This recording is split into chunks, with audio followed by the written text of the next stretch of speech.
Assalamu alaikum wa rahmatullahi wa barakatuh. Good evening and welcome to Hajj Day Today. I'm Ali Coleman, our bureau host for tonight's program. For the next few days, normally at this time, we're preparing to start Sheikh Mohammed Salah's program, and after that, the Huda Tonight program. Both of them have been temporarily suspended for the Hajj schedule. We'll resume them next week, inshallah. Tonight, we're going to continue our conversations, the various aspects of a very important pillar in the Islamic religion, that is the Hajj pilgrimage. Right now, there are millions of people who are waiting to start the rituals. Today, we're going to be focusing our conversation on how the Hajj pilgrimage is a comprehensive act of worship. There are many aspects of worship built into the various rituals that are performed in different aspects of the Hajj pilgrimage.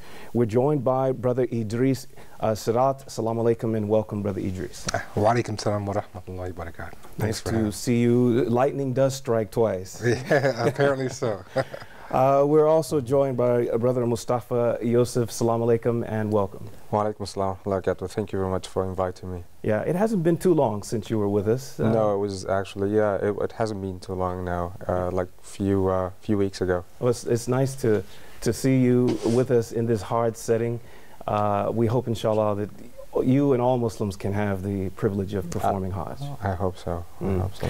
Brother Idris, you have already performed the Hajj pilgrimage. Yes. How long ago did you perform Hajj? And did you go with your family? Were you based in Egypt at that time, or did you leave from the U.S.? It's been a while since I made Hajj, actually. Okay. I went in 2000. Mm-hmm. Of course, Mecca was a completely different place at the time as far as the way it looks. And probably the things that went on there are a little bit different. And I went with, at the time, my wife and my teacher, my sheikh. He took a group of us and made Hajj together. Wonderful. So you were there with people close to you in your life? Yes, yes. Oh, just a side note, I left from America. I didn't leave from Egypt, I was from America. Okay, so. All right. I have faced some difficulty trying to make the Hajj from Egypt. There's some complications. It's almost like they want me to go back to the U.S. and make the Hajj from there. But in any case, so we want to look at the different aspects of worship tonight. Let's start with prayer. This is something that that Muslims perform every day of our lives, inshallah, 5 times a day or more. What about prayer in the Hajj pilgrimage as a way of worship? It's probably the most obvious, but can you please talk about that? The prayer itself is a continuation of bringing yourself closer to Allah and submitting to Him. And of course, there's many other things we'll talk about that we do to submit to Him, but it's sort of a personal thing between you and Allah. There isn't like a group thing where we connect mentally and we know what's going on. It's between you and Allah only. And it's something you should develop with yourself to better yourself. Because the closer this relationship comes, the better you will find inner peace and find that what you're looking for, no matter what it is. And you'll see this in Hajj in mind-blowing numbers that most of us from the West have never seen before. So, all right, normally most of us nowadays have seen these live feeds from Saudi Arabia at the Grand Mosque in Mecca, and they show the daily prayers. How does the prayers for Hajj differ? Do they all occur at the same place at the Grand Mosque? Where are the different locations where the group prayers occur?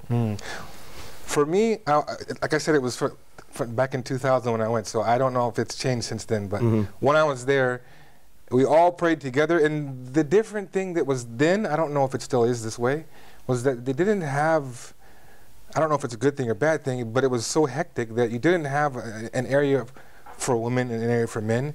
It was so hectic that everyone just prayed. You will find yourself, I found myself one time, maybe 10 yards from the Kaaba, rushing, trying to get there, and I was late. A guy grabbed me and put me next to him in the prayer, and next to me was a woman. So it was very different than you normally will have. I see. Of course, you're not touching or anything, but just the fact that there's no room, it's just massive. There's so many people, at the time, I don't know if it's this way now, but that everyone just prayed everywhere. Right. And, you know, maybe it is different. Like you said, it's been 15 years. It's been a long time, so. And there have been, over that time period, there have been a number of development projects at the Grand Mosque and the holy sites.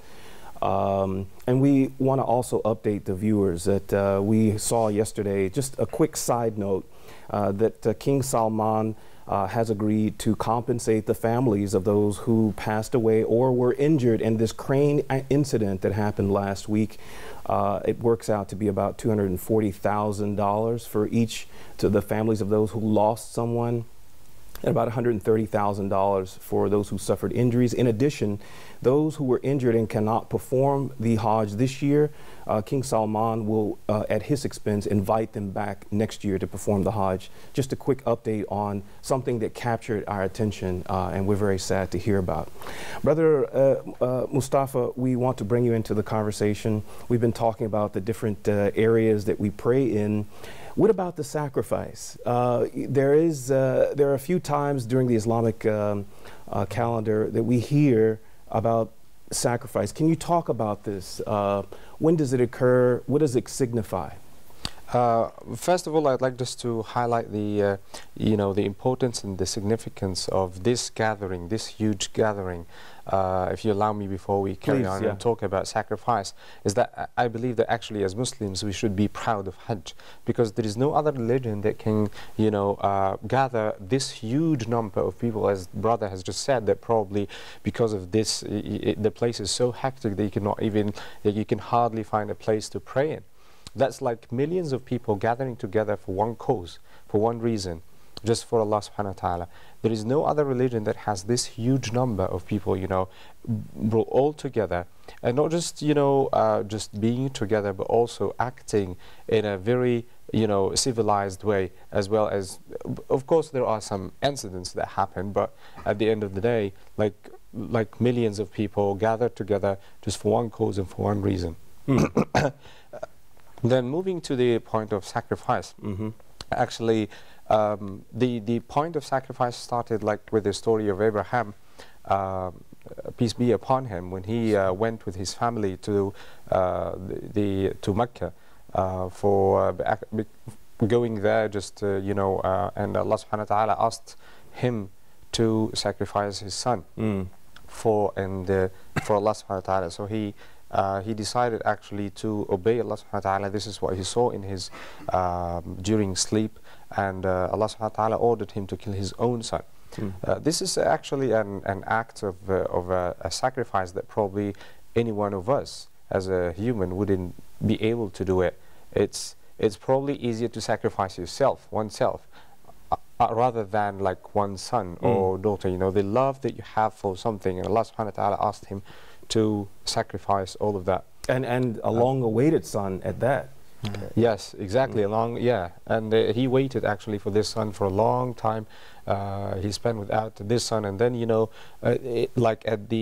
probably after years, after the love grew in his heart, and he became very connected with him, Allah subhanahu wa ta'ala asked him to sacrifice him. And just to add to the history, I'm sorry to interrupt. Definitely go. This is after. Was this after, help me reconnect the history, was this after he had taken Ishmael to the Arabian Peninsula, peace be upon him? Yes, exactly. This is after he took his wife, Hajj, with Ishmael to the peninsula and left them there. It was another order as well from Allah subhanahu wa ta'ala, and he left them there. He was sure that Allah subhanahu wa ta'ala is going to take care of them. This is, in this story there are so many, lessons that one should, learn. Taking his wife and leaving his child in a desert, right? There are no reasons for them to live, but he had this, belief in Allah subhanahu wa ta'ala, that Allah subhanahu wa ta'ala, he is the one who ordered me to do it. He is the one who is going to take care of them. And even his wife, actually, she didn't say, okay, you're leaving us here, you're leaving us alone, and so on. She asked him, did Allah subhanahu wa ta'ala order you to do this? And then he said yes. Then she said, then Allah will take care of us. That's a lot of sacrifice that Allah subhanahu wa ta'ala actually has rewarded Ishmael, Abraham, and Hagar fall later. So from this sacrifice, I think we should learn a lot of things, and this is probably the true meaning of what we do during Hajj. We have to remember during performing the, for example, as-sa'i bin Safa al-Marwa, it's like going from Safa to Marwa, and we should probably remember how Hajar, has suffered in this place to go, like even for a man like me, for going from Safa to Marwa like 7 times is really a hard thing to do. How about a lady with a child, So I think there are many lessons and many meanings behind just the rituals that we perform in Hajj. It's not just, like the acts themselves, or just going from one place to another, or going around the sanctuary. There are definitely meanings behind each ritual. There's a very deep connection that Muslims share. And this is one of the things, when people... there's a big misconception, I think, that non-Muslims have, that this is a new religion that Prophet Muhammad created, and he received the Quran. But no, it's connected to all the prophets. And in fact, the Kaaba itself, we're told in history, was originally created by Prophet Adam, the first human being. Yes. Right? So it encompasses all the prophets, all the history of Allah and his prophets. I want to ask about, you mentioned a few times about sacrifice. Yes. In these other traditions that have now been corrupted, the Jewish faith, there was a very, sacrificing animals was a very important part of the lives of the Jews in ancient times. And the Christians inherited this, but they used this so-called atonement. Believing in the death of Prophet Jesus means that you have eternal salvation. Make the difference for us. When we talk about the sacrifice, the animal sacrifice by Muslims in Eid al-Adha or any other time, what is the difference? Are we saying that we're looking for Allah's forgiveness, or what is the meaning and purpose of the sacrifice of the animal? With me, just briefly, and he can answer more. Okay. Is that I think it's more. It's showing us that the idea and the word sacrifice isn't what we think it is. Okay. We have this connotation in our heads that it's an evil thing, it's a bad thing, and what it does for us is allows us to remind us that we have no control. In reality, Allah is the one who's controlling everything. It frees you from feeling as though that you have control over something. It shows you a way that opens up your mind to a different understanding of what the reality of the situation is. Unlike how they think of it as more of a connection to something, but really it's a freedom in a sense. Okay, so Brother Mustafa, the difference between the sacrifice that we perform every year at Eid al-Adha, and that we have viewers who are Christians, they're non-Muslims viewing us. Help us understand what is different from the animal sacrifice of the Old Testament times by the ancient Jews, this concept of atonement, believing in the Christian church, and the sacrifice of animals by Muslims during the Hajj. I'd like just to highlight actually the fact that the act of sacrifice that we do in the feast, or probably that is done during Hajj, is a kind of a ritual. It's a ritual part. It's not the sacrifice that I'll go to paradise once I just slaughter the animal, but it's an act of worship that can be accepted or cannot be accepted. It depends on your intention. We all wish that Allah subhanahu wa ta'ala accept all our deeds, but it doesn't mean just you slaughter the animal then you're forgiven. We just have hopes that Allah subhanahu wa ta'ala accept this from you. And I think there is a kind of an act of purification that happens when you sacrifice something precious for you. So it's a kind of, because we love money, we love the things that are close to us. And one more time, if the act of sacrifice, it just dates back to the sacrificing Ishmael, Abraham's own son. So the act of sacrifice actually purifies oneself, because when you get out this love of dunya, or this love of the precious things that you have just in here, for Allah subhanahu wa ta'ala, for a reason that is more important than the things that you have in life, it actually purifies and leaves a mark in in everyone. So Muslims are not sacrificing animals to seek forgiveness or atonement or salvation. It's absolutely different. It's absolutely different. In fact, most times, if not, correct me if I'm wrong, the sacrifice is given as a form of charity. Exactly. Yes. Is that right? Yes. And this is yet another layer of worship in the Hajj pilgrimage. Charity, giving charity. Yes, exactly. Allah subhanahu wa ta'ala says in the Noble Quran, وَأَطْعِمُوا الْبَائِسَ فَكُلُوا مِنْهَا وَأَطْعِمُوا الْبَائِسَ الْفَقِيرَ, which means like after you slaughter the sheep or the animal, you eat and the poor person eats from it. And this is another, another lesson as well, is like you eat from the same thing that the poor person eats from. So you share the same food. Yeah. Even if you are, like, say, like the richest man in the world, you share the same thing with probably the poorest man in the world. You're eating from the same food, the same thing, exactly the same thing. And we're praying next to him as well. I'm praying next to him and dressing the same we're dress, dressing the same way. The same way. So there are actually thousands of meanings and of lessons from Hajj. So one of them is during the sacrifice, one more time, is like you share the same food with poor people and with other people, and providing for them in ways that they may not be able to provide for themselves. Exactly. So let's talk a little more about the ways. Let's talk a little bit more about charity. In many ways, the actions that are performed during Hajj remind me a lot of Ramadan. We are encouraged to give the zakat al-fitr, and we're giving charity in the Hajj. Can you make this, help me make this point?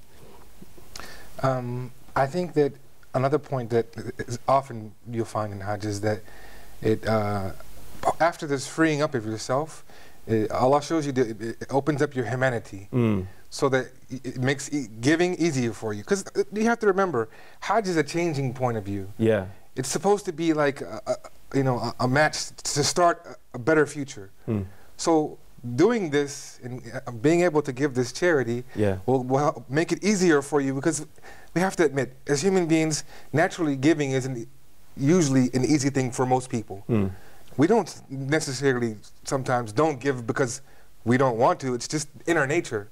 We're just part of how we want to cling on to the doing the things. So this helps us free up that and flee from this stingy feeling that's natural in us. Especially when prices are so high. Oh, yes. That's true. So, all right. So another thing that we do that we can see in Hajj that is, like I said, a lot like Ramadan, we are encouraged in Ramadan to withhold our anger, right? And to perform acts of kindness. I mean, is it any different when we're performing Hajj? I think it's exactly the same. There is a verse in the Noble Quran that says, فَلَا رَفَثَ وَلَا فُسُوقَ وَلَا جِدَالَ فِي الْحَجِّ. So it starts first with the لَا رَفَثَ. It's anything that is actually, it implies the relationship between a man and a woman. Because actually during Hajj, like the men or women are not allowed to, even of course the married ones are not allowed even to have the intimate relationship during Hajj. So that's a part and actually an act of fasting as well. Yeah, that's right. During Ramadan. So this is one thing. فَلَا رَفَثَ وَلَا فُسُوقَ. So there is do you avoid all bad deeds, doing any bad deeds that would corrupt your Hajj. And la jidala fil Hajj, which means like you try to avoid all, like any controversy that may happen or any fight that can happen between you and another performer of Hajj. So it definitely includes the acts of fasting during Ramadan, which kind of preventing oneself from the things that you're not allowed to do in Ramadan. So this is the preventing oneself or abstaining from anger, and also abstaining from the sexual desire. Right, right. Brother Idris, do you think that this is the wisdom why Allah placed the Hajj after Ramadan to help us to be more successful when performing the Hajj? I think it has a sort of a connection to it. Okay. But just to backtrack, just the one little bit where you mentioned about how does it control one's temper, one anger, or one problem. Hajj is the ultimate test. If you have an anger issue, Hajj will test you. People tend to not always... With the millions of people. And it isn't because, a lot of times, because they're doing it on purpose. Right. You have different cultures. Yeah. What's okay in this culture is not okay in this culture. Okay. So it becomes not necessarily that people are just intentionally going and, maliciously, trying to anger people. Right. It's just the nature of what it is. You have millions and millions of people coming to one area, so you'll find yourself being tested. Even as an American here in Egypt, like you say, the cultural background and identity, we are accustomed in America to having a larger personal space. Exactly. Right. Yes. It's a discussion I've had at work before. Yes. So even if I sometimes find myself a little uncomfortable, in the streets or at work with my imagine, there's even less. I haven't performed the Hajj, but even more at the... It's a lot worse than even in Egypt. Your personal space pretty much disappears. But I will tell you, after you were there for at least a day, you tend to... Allah eases this from you. So somehow it's a blessing of Hajj. The fact that you're all, you're wearing 2 white cloths and nothing else, it kind of leaves you, and you leave a lot of these things that you normally have elsewhere. You kind of, they leave you, and it doesn't bother you as much when you're there. Yeah. After the initial shock of the wears off. Right. I mean, it's not like if you attend a political rally or something like that, and you maybe for 3 or 4 hours you're uncomfortable, and the purpose is entirely different. But when you're performing Hajj, I mean, it's for the purposes of purifying yourself. So you have to find a way to release that negative.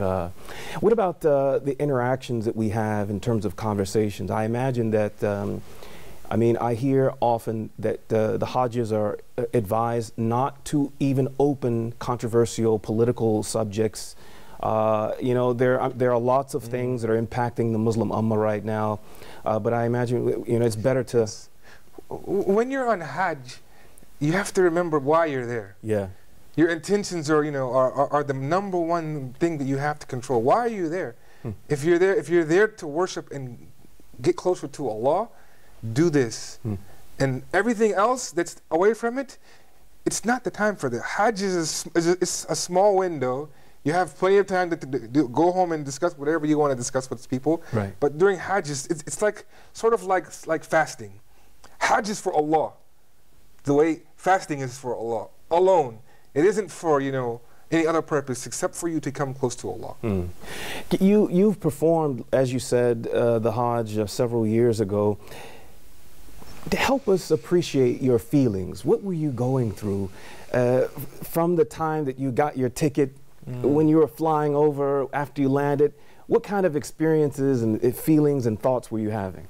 You have a wave of emotions. You try to prepare yourself, okay, what am I going to do, and what am I going to say, and okay, be prepared for certain things, and try to be calm and think how you will feel. But in reality, after the end of the day, sad to say, there's nothing you can do besides out of knowing the rituals that will prepare you for your ever first Hajj. It's nothing you can actually do to prepare yourself. It's an experience that's undescribable and unpreparable, that you will experience an uplifting that I can't never just tell you in words. It was an amazing thing. I met amazing people. You will meet people from around the world who do acts of kindness that you don't even expect. When I imagine that I'm going to be going to Hajj, I find myself almost overwhelmed, like afraid that I would make a mistake because of the technicalities involved. You will. I memorized a lot of rituals. I memorized dua, but when I saw the Kaaba for the first time, I couldn't even remember the dua. Why? Because I was overwhelmed thinking that this is where Prophet Muhammad sallallahu alaihi wasallam used to make tawaf, where he used to make sajda. You know, it brings you a lot of times with this ritual thing that we have around the world. We do it out of obedience because we believe it. Yeah. We know it to be true. But when you find yourself going to the places where it came from, the greatest man that walked the face of the earth, who Allah blessed to lead us, when you find yourself in the same environment, knowing this is where he was, this is what happened here, it sort of brings it home to you. It finds that connection that you didn't have before, like where it was more theory. I'm doing the practice, but it's sort of disconnected from the theory. When you go to Hajj, it sort of connects the theory with the practice and brings it home for you. Yeah. It's like hitting that home run in sports or kicking a goal. It's the finality in it that brings you towards it, and it overwhelms you. So was it the moment when you saw the Kaaba? For me, that's what it was. Okay. I believe actually it's for everyone, because you've just reminded me of a friend who told me actually, if you go there and you see Kaaba, it's different. Even if you were told that you probably get your mind blocked, and this is what he said. He said, I got my mind blocked. I forgot everything. I just got, you know, I kept looking at Kaaba. It's completely different. I actually had it from like more than one person who has been there. He said, and the last one told me, even if you're told when you go there, it has the, you know, the sacredness that you probably would overwhelm you once you get there. It's a flood. It's a flood of emotions. Yeah. It isn't just one. It's a massive flood of emotions that you can't describe to people. People often ask me, and I told them, I can only give you a taste of what it is, but it's one of those things that you can't describe it. You have to do it. It's like they say, you know, the person, we have a saying in America that you don't know how it is until you've done it. You know, you just won't know. It's an amazing thing. You're giving me chills. I hope inshallah one day. We've been talking about how Hajj encompasses many forms of worship. We've talked about prayer, we've talked about sacrifice, we've talked about fasting, not from food, but from certain things in our lives that we enjoy, intimate relations with our wives, being careful with our emotions, being extra kind, all these things. What other kinds of forms of worship? Being gentle, being merciful. Can you talk about this? I think one of the most important things, as you have just said, you mentioned about the technicalities and the organization of things. It teaches one how to be organized. Like what to start, how to start fast. It's a kind of a camp for you to learn so many things about life. It's like how to be very organized, what to start with and what to end with, what to do after this, and in every part you learn something. So the organization is one of the most important things that probably one would learn from Hajj. Along with patience too, for example, as you've just said, when dealing with people, have got to be patient. Going from one place to another 7 times and doing this for a long time, you've got to be patient. Standing on Arafat for a long time and so on, so you've got to be patient. So this is one of the, I think, the important lessons that one could learn from Hajj. Another lesson actually that we were talking about is like behind each act, behind each ritual, there are more than one lesson. I would like to go back to, going back from Safa to Marwa. Okay, I'm sorry to interrupt you, Brother Mustafa. Don't forget your point. You want to talk about Safa and Marwa? We're going to take a look at a report that's ready for us, a short report, just a couple minutes. It's the lessons of Hajj. We'll come back, inshallah. Brother Mustafa is going to give us the points about Safa and Marwa.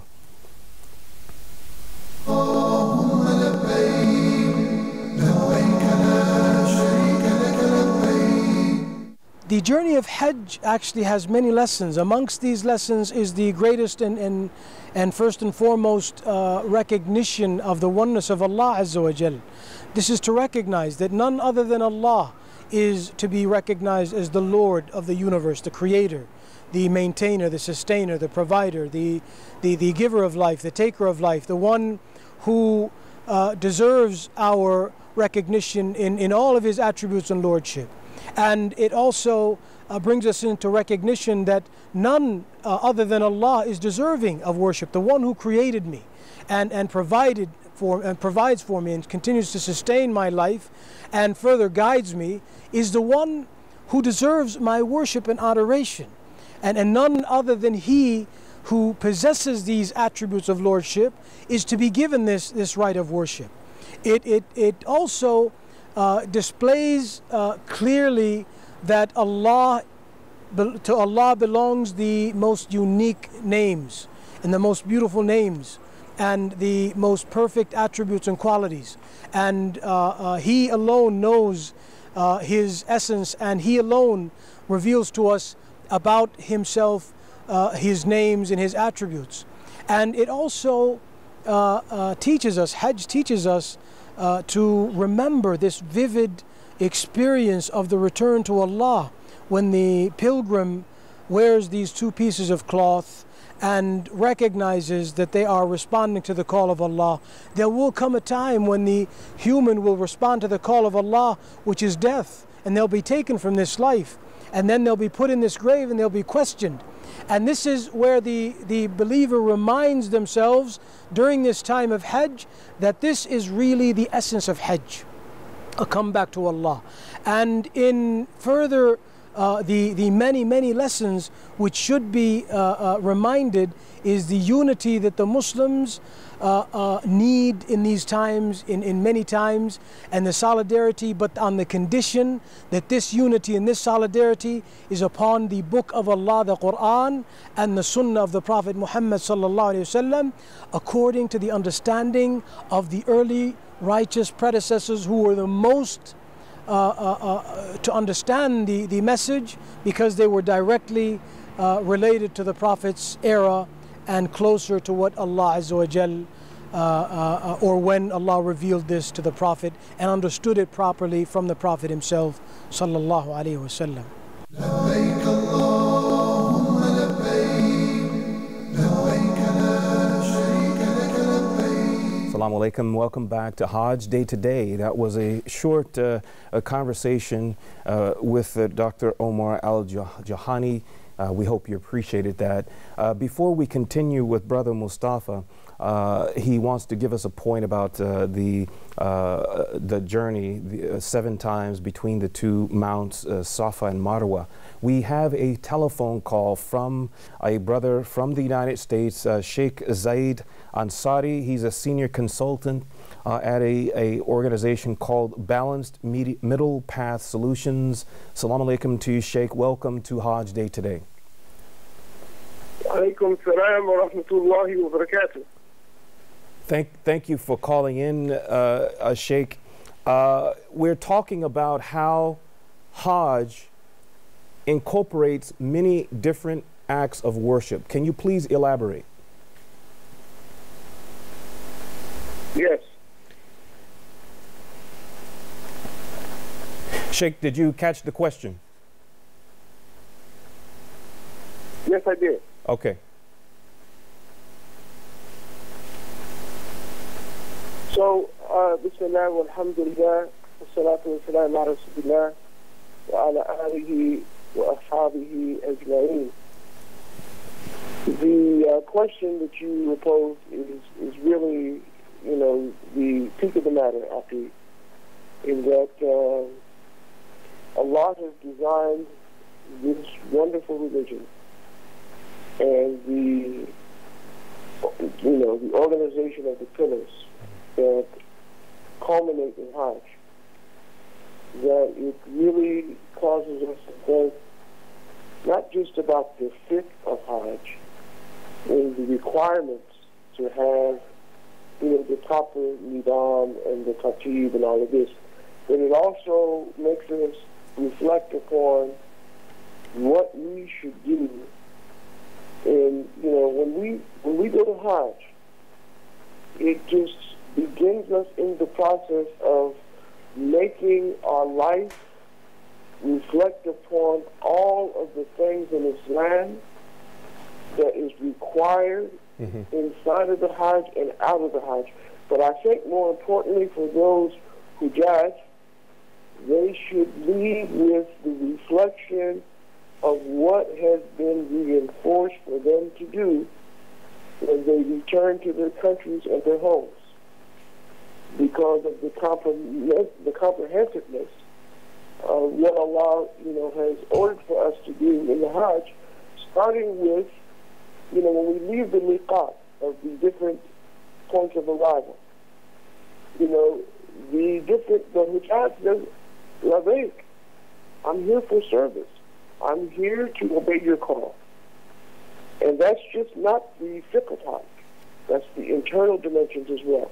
Patience, cooperation, tolerance, love for your brother and your sister, charity, a smiling face. We have 3 million people approximately in the same place in a very short span of time. And this requires for us not only to have touch the conditions of the legislated Hajj, but to have the mental and spiritual and emotional fortitude to cooperate ala bir with and taqwa with the other Hujjaj. And so it really pushes us. One of the things when Ustaz Ibrahim called me and told me about the question, I started to think about, wow, isn't it wonderful? The first thing that Allah does, He puts this longing in us, shawaq, for the Hajj. And that, a lot of people nowadays, they may have a lot of money, and they may have a lot of free time, but they do not have the longing, the desire for the Hajj. And if one wants to have a Hajj Mabrur and accepted a righteous Hajj, that condition of the heart of longing and wanting to meet Allah, and wanting to stone the shaitan, and wanting to stand on Arafat, and wanting to slaughter, and want to do the things that the Messenger of Allah sallallahu alayhi wa sallam did, and the things that our father Ibrahim alayhi salam taught us, then it has to begin with this longing and this desire for the Hajj. And it's so important that we reflect on these inner dimensions, because that's what you'll take home with you. You may stop and get some dates and a sajada for you and gifts for your friends, but what will last and what you will take home with you is the intercultivation of what Allah intended in the meanings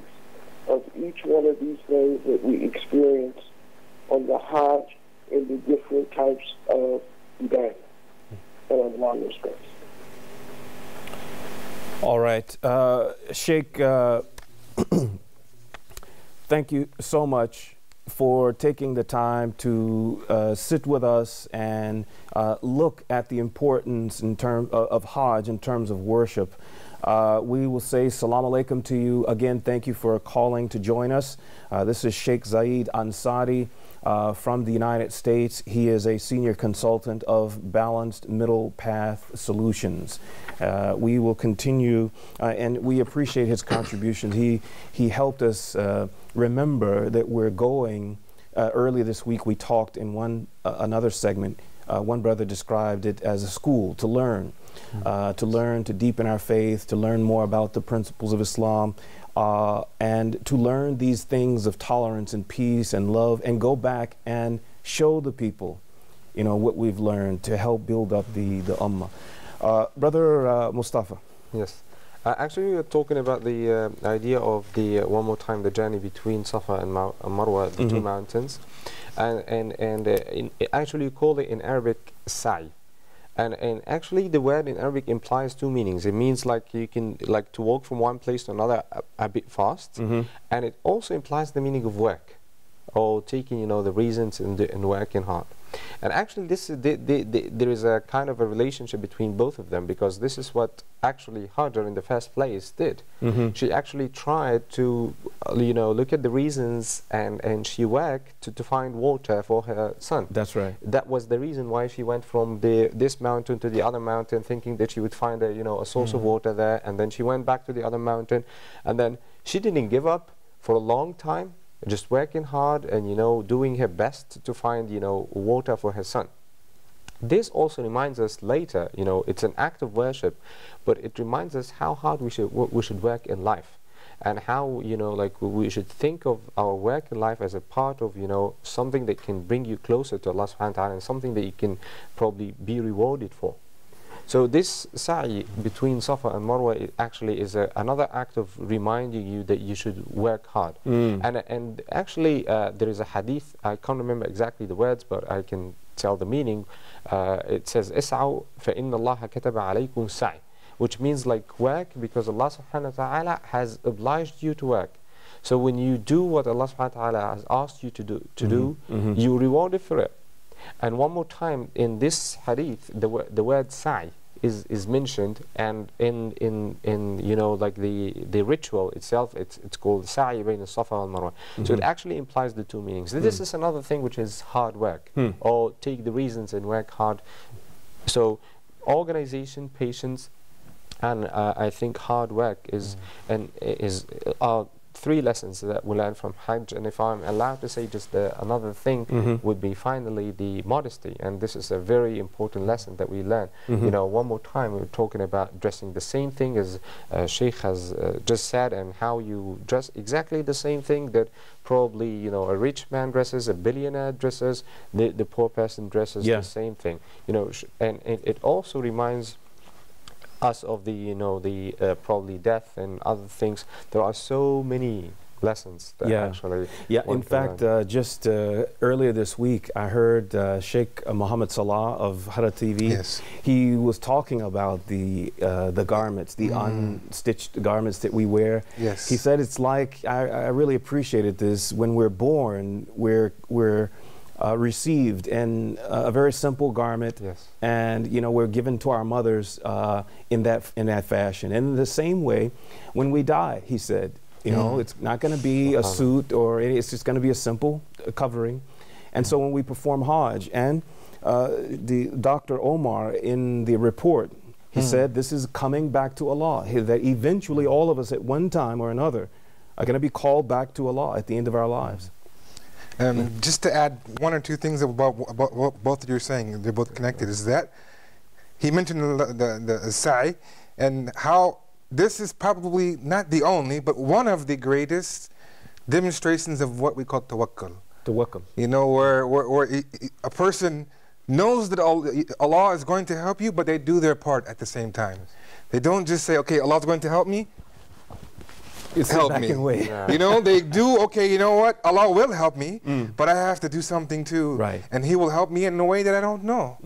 But just do my part and then leave the rest to Allah, continue to do my part. And have patience in applying this tawakkul, because just because I did it today doesn't mean that Allah will answer tomorrow.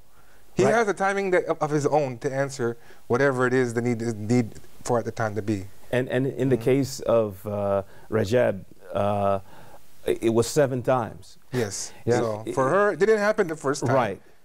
So there's determination there.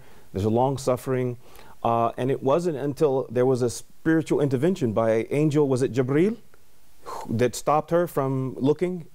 She was visited by the angel and said, "Go and." I remember there was. Then the water started from Zamzam started. So had it not been for this spiritual intervention, she probably would have continued because it was in her heart to. She knew that eventually help would come. And just I know we're coming close, probably towards the end, but I want to get this in because we have time. Okay, it's an amazing thing if you reflect upon it. Hajj encompasses everything about life. It gives you the opportunity to reflect upon your past and anything that you may have done wrong in the past, and to seek forgiveness for it by the rituals of salah, your sacrifice, you know, these purification methods of your past. And at the same time, Hajj encompasses your future on the dunya. It gives you the fresh start. It gives you that, you know, that feeling, you know, after you come from a long, hard days of work and you take a nice cold shower and you clean, how do you feel? So fresh, and you're ready for whatever you need to do. You know, human again. You feel human again. Allah gives you a spiritual refreshing. You know, that you know what? Doesn't matter what happened before, no matter what it was. I don't care what it was. From this day forward, you have the chance to be as if, you know, you have never done anything wrong, as if it never happened. Not that you did it, as if it never happened. There's a difference between, okay, you know, you did it, and I remember you did it, but I'll forgive you. No, as if it never happened. Right. So, and the last third part is, it shows you towards what the future is going to entail for outside of the dunya. In other words, the Sheikh reminded me about the standing in the Arafah. It reminds you of the Day of Judgment. Usually, Hajj is hot. Not every Hajj from the time Hajj began was hot, but usually it's very hot. And you will find everyone standing in Arafah for a long time, in the heat, sweating, you know, making dua, calling upon Allah, and a lot of emotions. And it reminds you of the Day of Judgment, because you will stand for many, many, many years, thousands of years, that we will stand there before Him, waiting for the Day of Judgment to start. In this same fashion of sweating, you know, of course we won't have ihram. Then we're just going to be sweating and sweating and waiting. And so kind of Arafat is the closest thing that you will find to this sort of feeling that of the Day of Judgment before it begins, like waiting for it. And like you said, the difference is that with the Hajj, you get to go back home. Exactly. And you know, commit yourself to good deeds. Right? So the book of your life isn't closed when you perform Hajj, unlike when we are brought before Allah for on Judgment Day. Yeah, we are approaching the end. We've got about 5 minutes left. We have a telephone call by one of our beloved sheikhs, Sheikh Karim Abu Zaid. Assalamu alaikum to you, Sheikh Karim. We lost him.